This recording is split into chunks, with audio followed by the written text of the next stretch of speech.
Mentre Cortina e Milano sono sull'uscio delle Olimpiadi invernali 2026 e attendono risposta, Vicenza ha già ricevuto una bella porta in faccia, quella dell'Unione Ciclistica Internazionale, che ha detto no ai campionati mondiali in Veneto.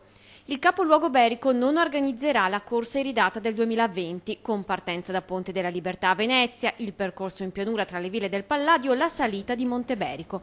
Mondiali persi al photo finish con la Svizzera, con la complicità di una politica pasticciona e lo zampino dello strapotere dei vertici mondiali delle due ruote, favorevoli al Canton Vallese, proprio dove l'UCI, guarda caso, ha la sede. Già nel 2017 avevamo chiesto all'allora governo del Partito Democratico di impegnarsi per portare i mondiali di ciclismo a Vicenza. Allora mai nessuna risposta, il governo invece Lega e 5 Stelle ha firmato una fideiussione che però la Federciclismo, o meglio il presidente Di Rocco, dice non essere sufficiente.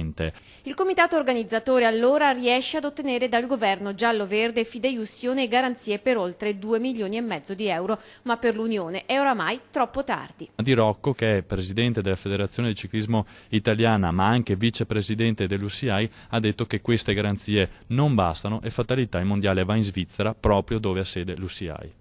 Le garanzie sarebbero arrivate oltre il termine ultimo, il rammarico più grande è quello degli organizzatori lontani dalla politica e dai giochi di potere.